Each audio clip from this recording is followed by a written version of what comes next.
Celebramos el domingo de la Ascensión de Jesús al cielo.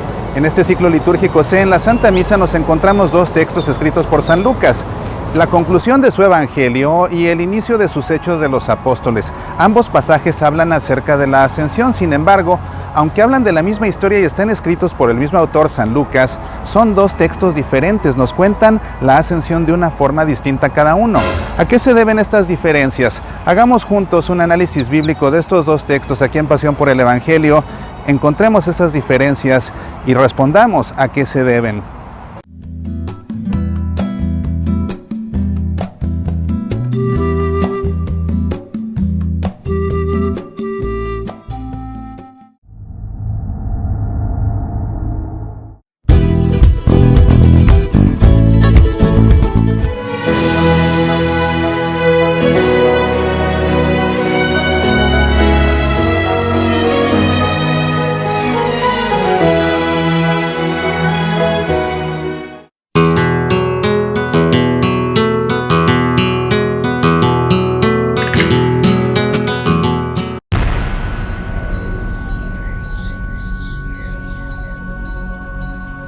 Una disculpa muy sentida, queridos amigos, por los dos programas anteriores que no fue posible grabar, pero estoy de vuelta. Muchas gracias a todos por sus oraciones y también por sus palabras tan amables que me enviaron a lo largo de estas 2 semanas. Gracias a Dios estoy de nuevo aquí con ustedes y vamos a comenzar, pero antes de entrar en materia, este libro, Oraciones para una gotita de agua, contiene una compilación de las oraciones con las que terminamos cada emisión de Pasión por el Evangelio. Yo sé que este es un libro que muchos de ustedes van a agradecer, porque sé que hay por ahí alguien que transcribe las oraciones a mano semana a semana para hacer sus oraciones personales. Sé que hay quien las transcribe para después rezarlas cuando va a visitar al Santísimo. Sé que hay quien las transcribe porque en la misa, después de la comunión, se lee esa oración para que se convierta como en la oración después de la comunión de todas las personas que participan de la Santa Misa. Hay muchos de ustedes que me han dicho que ven el programa únicamente para llegar al momento de la oración final, porque eso es lo que más les gusta. Hay otros que me han dicho: me hiciste llorar con esa oración. Otros que dicen: pusiste en mi boca las palabras que necesitaba porque no sabía cómo orar, y justamente esa oración que dijiste era lo que yo estaba buscando, porque era lo que tenía que decirle a Dios en este preciso momento de mi vida. Así que yo sé que este libro, Oraciones para una gotita de agua, va a ser de beneficio espiritual para muchos de ustedes. El libro está disponible, como siempre, en 2 ediciones. Está disponible en edición impresa y también en ebook para Kindle. Puedes conseguirlo en amazon.com o a través de nuestro sitio semillasparalavida.org. Es más, te invito a que visites la página oficial del libro, semillasparalavida.org, /oraciones gotita, y ahí en esa página vas a tener más detalles acerca del libro y desde ahí vas a poder pedirlo desde el país en el que tú vivas. Así que te recomiendo mucho que lo hagas, te recomiendo mucho que lo adquieras. Es mi 9º libro, es el libro que he escrito con más cariño y yo sé que te va a gustar. No te digo más, ahí están los datos. Por favor, lee este libro, o más que leerlo, reza con él. Reza con él. Para mí es un libro fascinante porque, a diferencia de los otros libros con los cuales se aprende mucho, se reflexiona mucho, y cierto, con varios se puede también rezar. Este es un libro que, como está diseñado justamente para rezar, las personas que abran sus páginas y lean lo que ahí dice, van a entrar en diálogo con Dios. ¿Qué más puede uno pedir como autor? Pues bien, vamos a entrar en materia porque estamos en el domingo de la Ascensión del Señor. En este ciclo litúrgico C, que, como te decía en la introducción del programa, leemos 2 recuentos de su ascensión, y los 2 de manos de San Lucas, uno en la culminación de su Evangelio y 2 en la segunda parte de su Evangelio, que son los Hechos de los Apóstoles, y así es como comienza la Santa Misa en esta ocasión con la primera lectura. Lo que vamos a hacer es hacer la lectura al revés. Vamos a leer primero el Evangelio y después vamos a continuar con la primera lectura, precisamente para seguir la secuencia de los eventos. Así que vamos a, después de hacer la lectura, por supuesto, hacer un análisis bíblico de estas mismas lecturas, y vamos a terminar con un momento de oración. Te invito a que nos pongamos en presencia del Padre, y del Hijo, y del Espíritu Santo. Amén. Así termina Lucas su Evangelio. En aquel tiempo dijo Jesús a sus discípulos: así estaba escrito, el Mesías padecerá, resucitará de entre los muertos al tercer día, y en su nombre se proclamará la conversión para el perdón de los pecados a todos los pueblos, comenzando por Jerusalén. Vosotros sois testigos de esto. Mirad, yo voy a enviar sobre vosotros la promesa de mi Padre. Vosotros, por vuestra parte, quedaos en la ciudad hasta que os revistáis de la fuerza que viene de lo alto. Y los sacó hasta cerca de Betania, y levantando sus manos los bendijo. Y mientras los bendecía, se separó de ellos, y fue llevado hacia el cielo. Ellos se postraron ante él, y se volvieron a Jerusalén con gran alegría, y estaban siempre en el templo, bendiciendo a Dios. Así es como cuenta Lucas la ascensión de Jesús. Pon atención a estos detalles interesantes. Dice que los sacó hasta cerca de Betania, levantando sus manos los bendijo, y mientras los bendecía, se separó de ellos y fue llevado al cielo. Ellos se postraron y se volvieron a Jerusalén. Se postraron ante él en señal de adoración, por eso se postran, y después regresan a Jerusalén, dice, con gran alegría, y estaban siempre en el templo bendiciendo a Dios. Ahí termina el Evangelio. Ahora vamos a ver la primera lectura, que es el inicio de los Hechos de los Apóstoles. Y pon atención a la forma como Lucas cuenta esta vez la ascensión de Jesús. En mi primer libro, Teófilo, escribí de todo lo que Jesús hizo y enseñó desde el comienzo hasta el día en que fue llevado al cielo, después de haber dado instrucciones a los apóstoles que había escogido, movido por el Espíritu Santo. Se les presentó él mismo después de su pasión, dándoles numerosas pruebas de que estaba vivo, apareciéndoseles durante 40 días y hablándoles del reino de Dios. Una vez que comían juntos, les ordenó que no se alejaran de Jerusalén, sino aguardad que se cumpla la promesa del Padre, de la que me habéis oído hablar, porque Juan bautizó con agua, pero vosotros seréis bautizados con Espíritu Santo dentro de no muchos días. Los que se habían reunido le preguntaron, diciendo, Señor, ¿es ahora cuando vas a restaurar el reino de Israel? Les dijo, no os toca a vosotros conocer los tiempos o momentos que el Padre ha establecido con su propia autoridad. En cambio, recibiréis la fuerza del Espíritu Santo que va a venir sobre vosotros, y seréis mis testigos en Jerusalén, en toda Judea, en Samaria y hasta el confín de la tierra. Dicho esto, a la vista de ellos fue elevado al cielo, hasta que una nube se lo quitó de la vista. Cuando miraban fijos al cielo mientras él se iba marchando, se les presentaron 2 hombres vestidos de blanco que les dijeron, Galileos, ¿qué hacéis ahí plantados mirando al cielo? El mismo Jesús que ha sido tomado de entre vosotros y llevado al cielo, volverá como lo habéis visto marcharse al cielo. Ahí termina la primera lectura. Ese es el inicio de los Hechos de los Apóstoles. Si te fijas, hay algunas discrepancias, porque lo que contó Lucas primero en los Hechos de los Apóstoles, dice que Jesús asciende al cielo mientras los está bendiciendo. Y una vez que asciende al cielo, dice que los apóstoles se postran ante él en señal de adoración, y después de ahí van a Jerusalén con gran alegría y estaban siempre en el templo bendiciendo a Dios. Pero ¿cómo lo refiere en los Hechos de los Apóstoles después? Dice que estaba hablando con ellos, le preguntan si es ahora cuando va a restaurar el reino de Israel. Él les dice que a ellos no les toca conocerlo, pero que van a recibir al Espíritu Santo y que serán sus testigos en Jerusalén, en toda Judea, en Samaria y hasta el confín de la tierra. Y diciendo esto, a la vista de ellos fue elevado al cielo. En los Hechos de los Apóstoles no menciona la bendición. Fue elevado al cielo hasta que una nube se lo quitó de la vista. Eso no lo refiere al final de su evangelio. Aquí da otro dato. Cuando miraban fijos al cielo, mientras él se iba marchando, se les presentaron 2 hombres vestidos de blanco, que no aparecen en el Evangelio.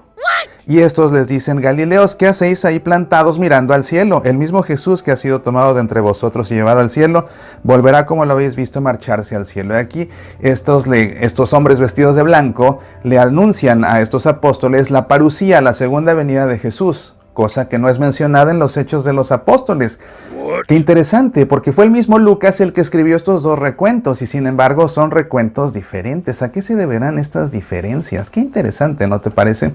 Vamos a hacer un análisis, vamos a comenzar versículo a versículo con el Evangelio, nos seguimos con la segunda lectura, vamos a tratar de entender más de lo que está pasando aquí. Comenzando por el Evangelio, que es el final de la obra de la primera parte de San Lucas. En aquel tiempo dijo Jesús a sus discípulos, así estaba escrito, el Mesías padecerá, resucitará de entre los muertos al tercer día, y en su nombre se proclamará la conversión para el perdón de los pecados a todos los pueblos, comenzando por Jerusalén.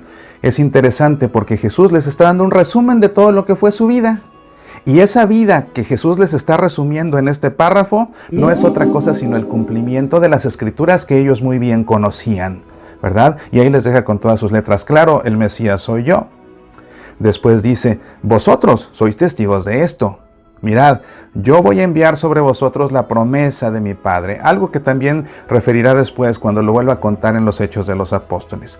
Vosotros por vuestra parte quedaos en la ciudad hasta que os revistáis de la fuerza que viene de lo alto. Esa fuerza lógicamente es la que va a traer el Espíritu Santo unos cuantos días más cuando se esté celebrando Pentecostés.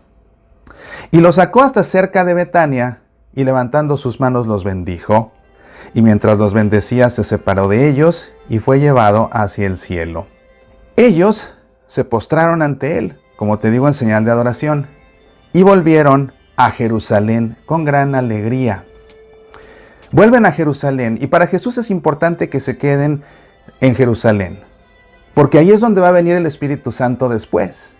Pero Jerusalén es una idea fundamental para la obra de San Lucas. Los momentos cumbres de la historia de Jesús, según la cuenta San Lucas, suceden en Jerusalén. El Evangelio de la infancia termina en Jerusalén, cuando Jesús se pierde a los 12 años y lo encuentran en el templo de Jerusalén. Después el Evangelio va a terminar en Jerusalén también, porque es ahí donde Jesús va a morir en una cruz. Es primero donde va a tener la última cena, después donde va a morir en una cruz y después donde va a resucitar. Y ahora es también aquí en Jerusalén donde asciende. Ahí cerquita de Jerusalén, en este territorio de Jerusalén, es donde Jesús asciende al cielo. Idea fundamental para Lucas es siempre Jerusalén. Y él desarrolla su evangelio como un viaje hasta Jerusalén. Precisamente ese viaje a Jerusalén, esa ascensión, porque había que subir al monte Sión para llegar a Jerusalén. Toda esa ascensión, todo ese viaje a Jerusalén es unirse preparando para participar de la redención. Y todo esto pues sucede precisamente ahí en Jerusalén. No solamente la última cena, la pasión, la muerte y la resurrección de Jesús, sino también la ascensión y también la venida del Espíritu Santo en Pentecostés. Y esto es muy importante porque para Lucas también en su obra el poder del Espíritu Santo resulta capital. El poder del Espíritu Santo o el Espíritu Santo es como el motor del Evangelio y lo vamos a ver en los Hechos de los Apóstoles en un momento. Y bueno, van a Jerusalén ellos y esperando a que llegue el día, ellos van al templo.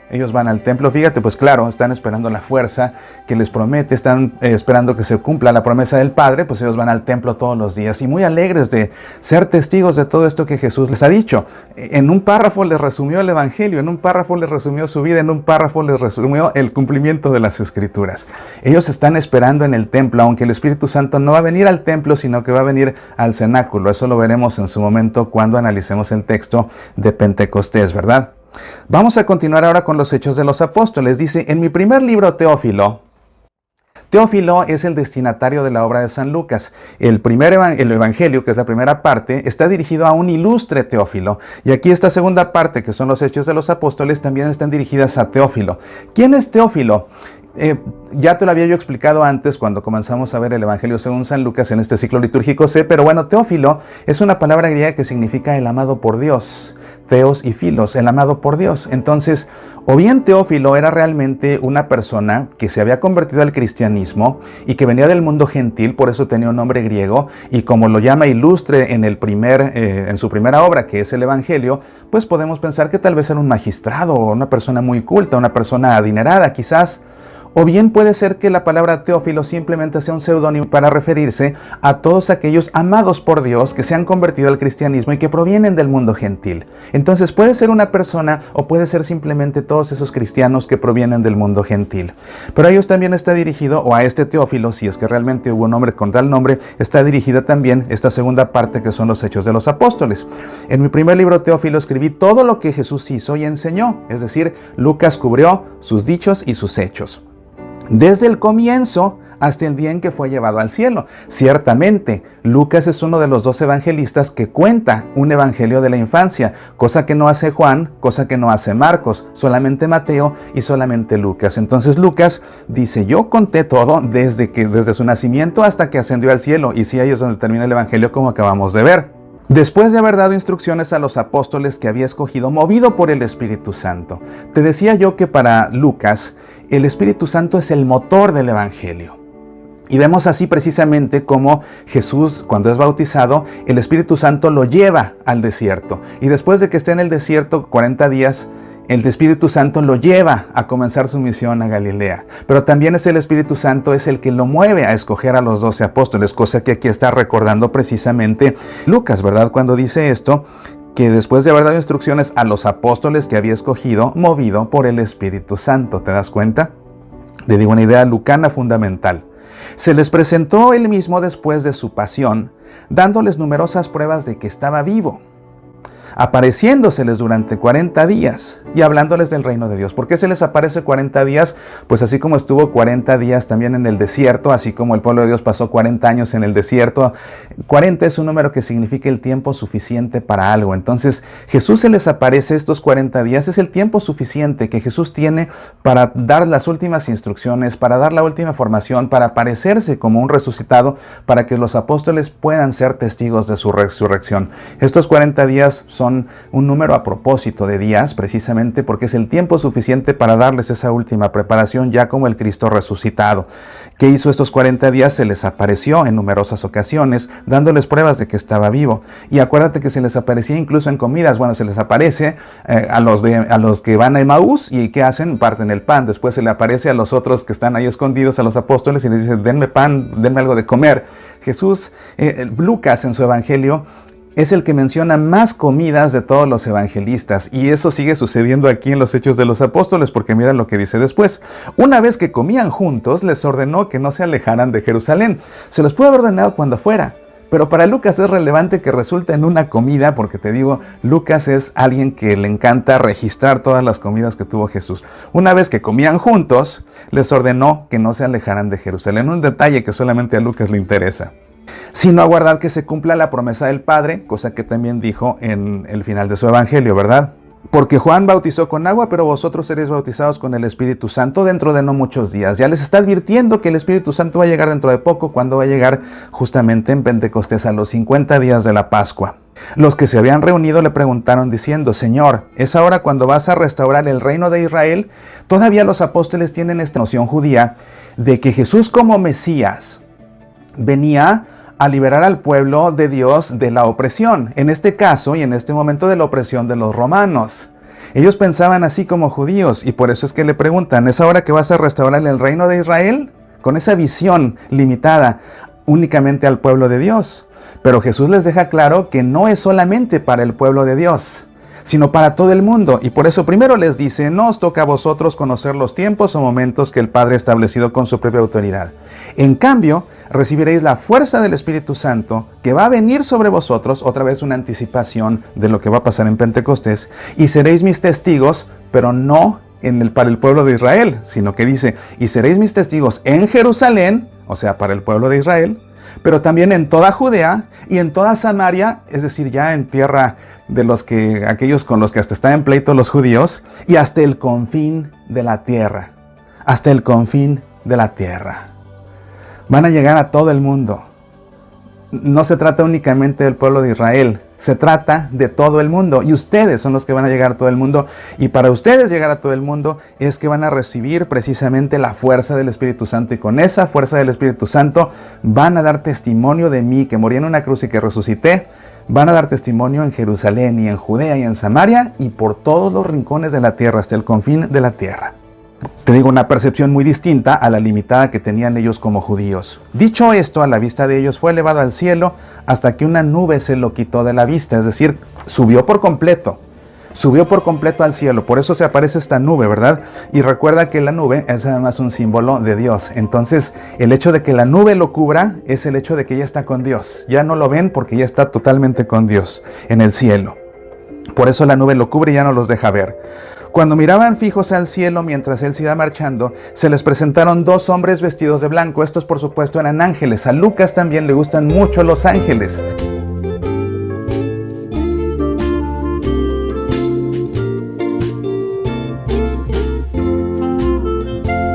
El libro del Apocalipsis es a la vez hermoso, enigmático, inquietante y esperanzador. Sus páginas atraen a muchos e intimidan a otros más. Sin embargo, el Apocalipsis es palabra de Dios y como tal, es un libro con un mensaje de bendición. Acércate al Apocalipsis leyendo el nuevo libro de tu servidor Mauricio Pérez, el Apocalipsis Pascual. Contiene un análisis bíblico y una reflexión catequética de cada uno de los pasajes del Apocalipsis que escuchamos en la Santa Misa en el tiempo de Pascua. El Apocalipsis Pascual, disponible en Kindle. Descarga el ebook en Amazon o léelo gratis con tu suscripción a Kindle Unlimited. El Apocalipsis Pascual. Medita, aprende, apasionate por nuestra fe.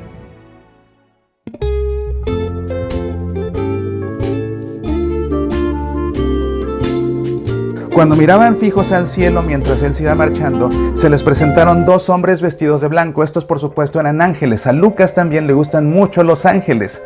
El arcángel Gabriel es el que le da la anunciación a Zacarías de que va a ser papá de Juan Bautista. Ese mismo arcángel es el que le da la anunciación a María de que va a ser la mamá del Hijo de Dios. Después, cuando Jesús está en el huerto de los olivos, de todas las oraciones en el huerto de los olivos en los evangelios, en el caso de Lucas viene un ángel a confortarlo. Después de la resurrección, quien comunica que Jesús ha resucitado son dos vestidos de blanco, que estos son los mismos que se les aparecen aquí ahora, estos dos vestidos de blanco que son ángeles, y que les dicen: Galileos, ¿qué hacéis ahí plantados mirando al cielo?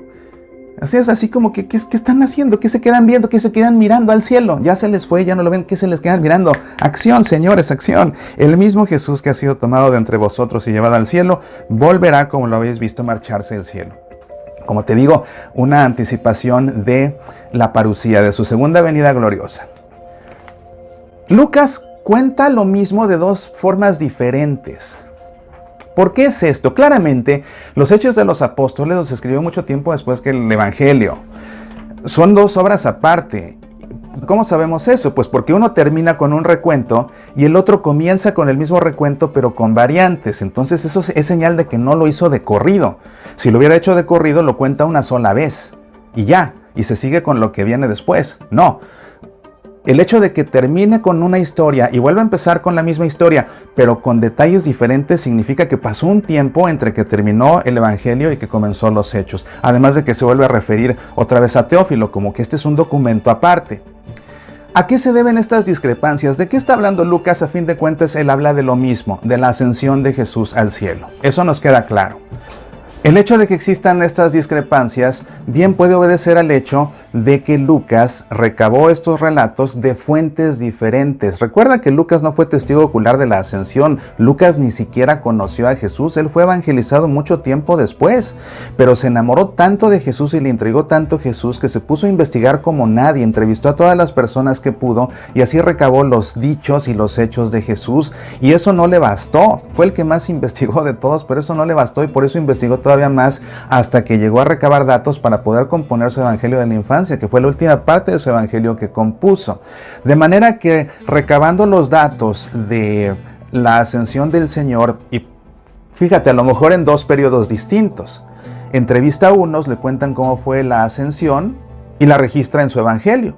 Tiempo después él sigue investigando, sigue conociendo personas, le dan más detalles de cómo fue la ascensión y ahora cuando la refiere en los Hechos de los Apóstoles cuenta estos otros detalles que no había contado antes. Entonces yo podría pensar que son dos fuentes diferentes y además en dos periodos distintos. Y por eso es que son dos relatos diferentes, aunque son dos relatos que hablan de lo mismo. Y si tú te fijas, son relatos complementarios. Perfectamente se pueden intercalar los hechos que relata Lucas en el final de su Evangelio, los hechos que relata al principio de los Hechos de los Apóstoles, ¿verdad? Es decir, Jesús bien pudo estarlos bendiciendo, en ese momento se va al cielo, después una nube lo cubre, y luego se les aparecen estos dos que les dicen que se quedan ahí mirando Galileos, y entonces ellos regresan felices de la vida a Jerusalén y pasan todos esos días en el templo. Perfectamente se pueden embonar intercalando los dos relatos. No son relatos opuestos, son relatos más bien complementarios, son relatos distintos. Insisto, yo creo que esto se debe a que fueron fuentes diferentes las que le contaron a Lucas este evento y en momentos diferentes, por eso están registrados así con estas diferencias. Te digo, a fin de cuentas complementarias y a fin de cuentas hablan de este gran misterio que es la ascensión de Jesús al cielo y que no es el final de la historia. Habrá de venir después el Espíritu Santo a cumplir con esa promesa del Padre, pero también Jesús habrá de volver con toda su gloria como lo prometen estos dos vestidos de blanco que se aparecen a ellos, que se quedan embobados mirando al cielo. Galileos, que se quedan mirando al cielo. Acción, acción. Él va a venir después con toda su gloria. Ustedes, acción, que tienen mucho por hacer. Pues este es el análisis de las lecturas, de la primera lectura del Evangelio que leemos en esta ocasión. Me salté el análisis pues es que era obvio, ¿no? Estas son las perícopas, pues el final del Evangelio, el principio de los Hechos de los Apóstoles, el contexto inmediato, pues es que es el final y el principio, entonces, ¿qué más le quieres rascar a esto?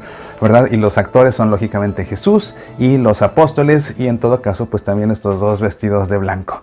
Pues aquí tienes el análisis ahora sí, y con todo esto que hemos aprendido, yo te invito a que ahora nosotros lo guardemos en nuestro corazón y nos dirijamos a Dios en una oración pensando en este Jesús que se va al cielo y todo lo que nos trajo y todo lo que nos dejó.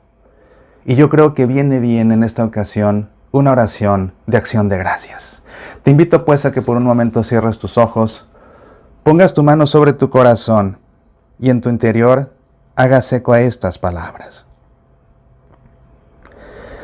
Gracias, Señor, por haberte hecho niño en Belén, por ser como uno de nosotros, por hablar nuestro mismo idioma, por comprendernos y amarnos. Gracias, Señor, por consolarnos en las penas, por andar por nuestros caminos, por haber bajado desde el cielo. Gracias, Señor, por curar a tantos enfermos, por los milagros que has realizado, por llorar con nosotros, por alegrarte en nuestras fiestas. Gracias, Señor, por multiplicar los panes y los peces, por dar de comer al hambriento, por hablarnos de Dios, por enseñarnos a orar. Gracias, Señor, por dejarnos la Eucaristía, por enseñarnos a perdonar, por indicarnos el camino hacia Dios, por llamarnos bienaventurados. Gracias, Señor, por subir a la cruz por nosotros, por derramar tu sangre por nosotros, por morir en la cruz por nosotros, por ser obediente hasta la muerte. Gracias, Señor, por resucitar y resucitarnos a todos, por resucitar y darnos vida eterna, por resucitar y vencer a la muerte. Gracias, Señor, por marcharte al cielo y esperarnos a todos, por subir al cielo y enseñarnos el camino, por ascender a Dios y no olvidarnos, por entrar en el cielo y guardarnos un sitio. Gracias, Señor, por tu ascensión al cielo. Amén. En el nombre del Padre, y del Hijo, y del Espíritu Santo. Amén. Te agradezco mucho que hayas pasado este rato conmigo aprendiendo acerca de la palabra de Dios. Seguramente que ha sido un ejercicio muy interesante. Pon ahora atención a la homilía que predique tu sacerdote en la Santa Misa para que veas cómo aplicar todo esto a tu vida ahora. Y seguramente que combinando este análisis junto con la homilía de tu sacerdote tendrás una comprensión mucho más profunda de la palabra de Dios. Dios mediante, tendremos una cita la próxima semana para continuar analizando el texto del Evangelio que leemos en la Santa Misa. Será domingo de Pentecostés, muy importante. Pidámosle a Dios que me conceda salud para que pueda estar aquí contigo. Mientras tanto, que Dios derrame sobre ti abundantes bendiciones. No olvides pedir una copia del libro Oraciones para una gotita de agua. Acá nos vemos. Apasionate por nuestra fe. Si estás viendo Pasión por el Evangelio es porque te interesa estudiar a fondo la Sagrada Escritura. Es la razón por la que te invito a que descargues el video de mi conferencia Métodos de Interpretación Bíblica en la Iglesia Católica. En esta conferencia damos un recorrido por diferentes métodos de exégesis bíblica empleados en la Iglesia Católica, tales como el método histórico crítico, la influencia de los textos, la lectura canónica, el análisis semiótico, el análisis narrativo, el análisis psicológico, el análisis retórico y otros más. Esta conferencia resulta imprescindible para seminaristas, sacerdotes, lectores de la Santa Misa, coordinadores de círculos bíblicos, catequistas y todo católico interesado en el estudio de la Sagrada Escritura. Descarga el video en semillasparalavida.org. Medita, aprende, apasionate por nuestra fe.